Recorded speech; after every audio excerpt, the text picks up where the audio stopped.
Good everyone. Oh, today's video. Today we have a pair of, well, not today, I should say, more like split over the next few days. We've got two premium reviews coming up. That being the Key 44-2 Otsu and the Japanese F4U 1A Corsair.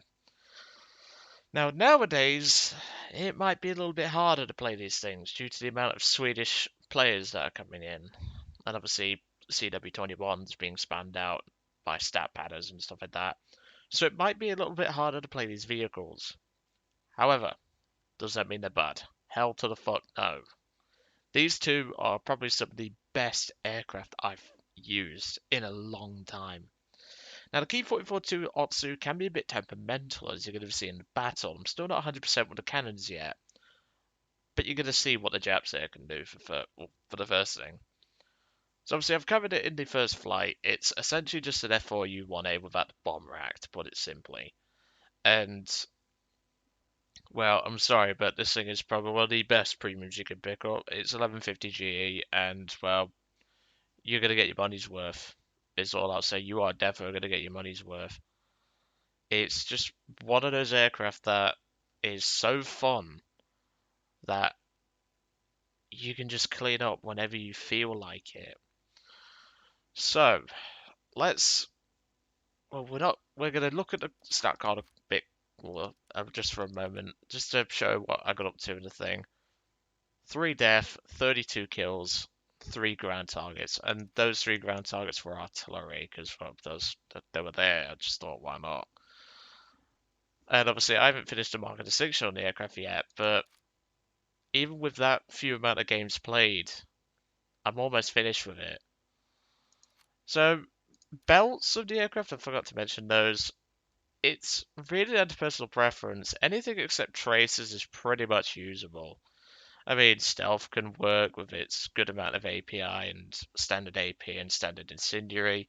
Ground targets is pretty good. Universal's pretty good. It's personal preference, really. I prefer the universal due to the API content. That's just me. But honestly, folks, this is one of the best aircraft you can buy for your money. It's 1150 GE, bit steep for a copy paste, but to be honest, you're defo getting your money's worth if you know what you're doing. So let's have a look at what the aircraft got up to in this game. It was on Kelkin Goal, which is kind of ironic, because was fighting the Allies in this game. Like it was everyone versus everyone, pretty much. And I didn't like. I felt a bit bad for clubbing these seals, to be truthfully honest. It's just like, hmm. This was one of those games that I did well, but at the same time, I felt bad, shall we say. So, let's get in the air, shall we? So I'm going to jump us ahead because there is a bit of dead zone to the start of this game. Also, the Key 44-2 review is going to take place on this map as well. I seem to be getting a lot of it recently in lower tier Japanese aircraft, as well as higher tier Japanese aircraft. And I'm sorry, but this thing just completely dominates no matter what map there is. Now, there are aircraft that can catch up to it. There are aircraft that can give it a hard time, such as those Key 44s. And that's really where you've got to be careful. The Key 44 can actually keep up with you in a dive, and it can also outturn you. What else on the enemy team could be considered a threat? The Key 61's a pretty good threat. The P40s are also good threats. But other than that, you should be able to handle pretty much everything on the enemy team as long as you be considerate. Obviously, you're going to want to gain altitude. That's why I'm at 15,000 feet almost. MiG-3s are also quite a big threat due to their air spawn, but at the same time MiG-3s still lock up pretty badly, as you've seen in the community choice flight of it. But to be honest, it's still dangerous, even though the Corsair has superior controllability at those sorts of speeds. So at this point I decided to target the Chinese P40. I come in and I wasn't playing much with 50 cal, but once I adjusted my aim a little bit, that's when the 50s hit, and that was the end of him for my first kill. And I wasn't cherry picking when it came to these battles. This was pretty much the standard sort of battle. I used to get I got 4 kills on average. And it's simply due to how this aircraft is. Like, it's just so fun to fly. It's just one of those planes that you can pretty much just, if you've had a shit day, you can just jump in this plane. I can guarantee you'll have at least some fun. So I score a crit on that Yak 2 and I dodge out of the way. I know exactly what the guns on that thing can do. At this point, I decide to target the Chinese Key 44. This is a good move, because obviously they've got a couple of them on the enemy team, and those aircraft are highly dangerous if the pilots are skilled. And well, there goes his fire, so that's him burning now. And I think he does burn down, if I remember rightly. As you can see here, I'm not turning, I'm keeping my speed up, and I'm just leaving that P-40 behind me. Well, that H-81 behind me. There's nothing he can do. Key 44 burns down, the Yak 2's trying to keep up, but at this point, I'm just pulling away from the lads, or these lads, because they can't catch up. If the Corsair's wound up, they cannot catch it. The Yak 2 possibly could, but he eventually breaks off after losing a bit of energy, because remember I crit him earlier. I'm not sure what I crit, but I still crit him earlier, so that's important. And now I go back for altitude. And let's just say, excuse me, Harry Feet's going to be pretty happy that I did get a kill with the 40s in the review of the Key 44-2 when I get around to that. But I thought I'd do the Japanese first, because everyone loves the Japanese, don't they? Like, who doesn't love a Japanese? But honestly though, if you're looking for a lower tiered Japanese premium, this is probably the one I'd recommend. Other than the Japanese 197. I've only flown it twice, but that thing is fun. That thing's really fun. You've just got to watch the cannons, because they explode. They have a fuse where they explode at 600 meter.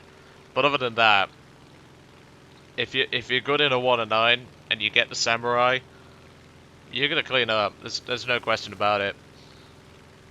So at this point, the second Key 44 has ran himself out of ammunition, and we're going to be seeing him later. But there's a guy here in his D4Y2, and he's playing fighter. Now, I can see the method in the madness, but at the same time I can just see how much of a twat you are, because at the end of the day it's only got 2 7.7s. Yes, it's manoeuvrable, but at the same time you would be much more useful to our team ground attacking, which is what the Judy would have done. But no. So at this point, this I-16 Type 27, he cuts in front of my guns there, and well, the pilot just bails out. He thinks, fuck this, I'm out, I'm dead anyway, I'm gonna go back to my airfield. Well, I'm gonna go back to my hangar, sorry. And to be honest, I can't blame him. I honestly can't blame him. That fire would have killed him, but he just thought, nah, there's no point, because this other Jap there, Vexius, might steal it. So, give him the kill. So at this point, the D4Y is currently chasing down a Yak 7, and, well, I'm sorry, but mate, you'd have been more useful to our team if you actually came and helped, like, with ground targets, because that's sort of your job. I mean, I don't mind him doing that, but at the same time, bruv, come on. There's a time and a place. I mean, having said that, I went apeshit in the Sunderland, but still. I put in chat, do you need me to dive on him?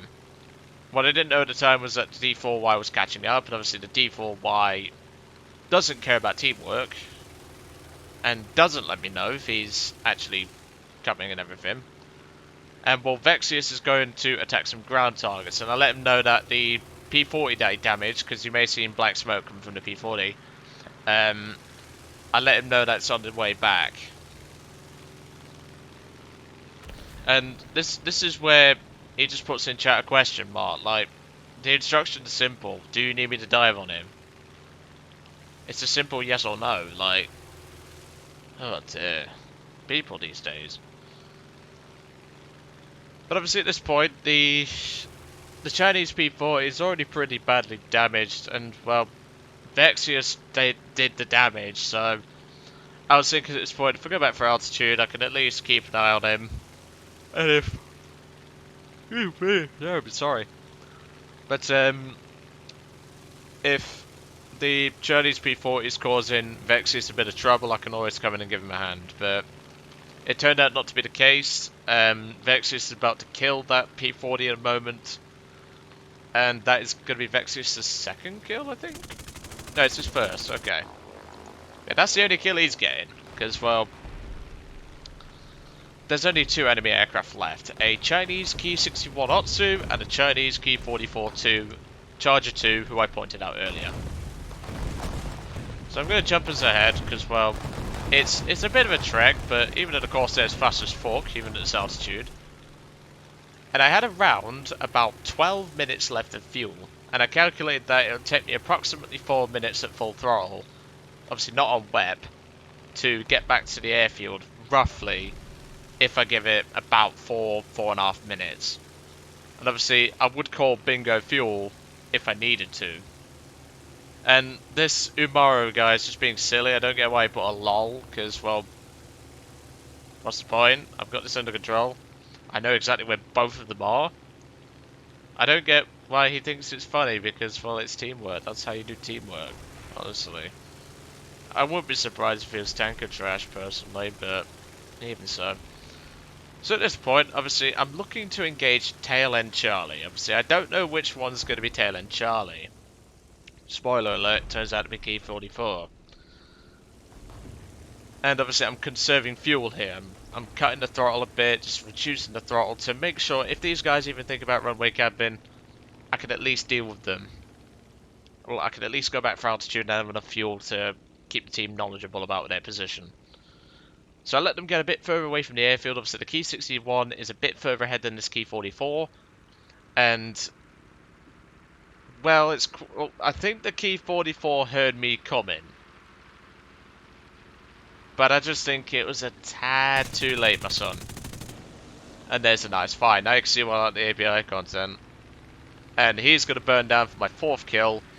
The Ki-61 reacts far, far too late. And, well, this Ki-61's done for. I snap his wing, or part of his wing off in that attack. And I put in chat GG because I knew the Ki-61 was already dead.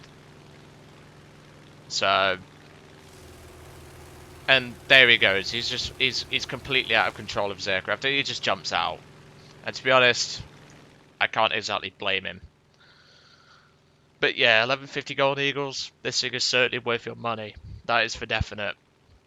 It's one of those aircraft that is really fun to fly. It's going to do the job nicely, and it's going to get you reasonably far in the Japanese tech tree if you're fresh to it. And obviously, if you're an experienced Corsair pilot already, well, you're going to be in love, because this thing is a love for me. And I'm going to be obviously flying it to finish off the Mark of Distinction. And obviously, you will see this aircraft again in the Premium Series, because obviously I'm going to be including new stuff that I got. But anyway, I will see you all on the next one. I hope you enjoyed, and I will catch you all on the next one.